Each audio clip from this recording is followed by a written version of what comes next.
আজ পর্যন্ত কোনোদিন মুসলমানদের উৎসব শবে বরাত একটা হিন্দু মসজিদে দেখার জন্য আসলো না, মুসলমানদের উৎসব শবে কদর একটা হিন্দু কোনোদিন চাওয়ার জন্য আসলো না, মুসলমানদের উৎসব রমজান মাসের রোজা একটা হিন্দু কোনোদিন তোমার সাথে সমাজ করার জন্য রাখলো না, একটা হিন্দু কোনোদিন তোমার ঈদের নামাজে আসলো না, একটা হিন্দু কোনোদিন তোমার সাথে জুমার নামাজে অংশগ্রহণ করলো না, তোমাকে দেখার জন্য পর্যন্ত আসলো না।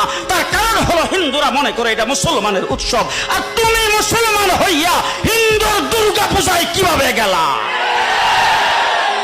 আরে তোমার কি হয়ে গেল? তোমার কি লজ্জা শরম তুমি ধুয়ে ফেলে দিয়েছো? তোমার কি কোনো লজ্জা শরম নাই? লজ্জা শরম নাই? আবার কি সুন্দর বলতেছ, ধর্ম যার যার উৎসব সবাই। হাই হাই হাই, ও মুসলমান যুবকেরা ভালো করে শোনো, ধর্ম যার যার উৎসব সবার, তাইলে বিয়া যার যার বউ তো সবার। জি, বিয়ে যার যার বউ সবার, পুষ্কুনি যার যার মাস সবার, গাছ যার যার ফল সবার, ক্ষেত যার যার ফসল সবার, দোকান যার যার মাল সবার।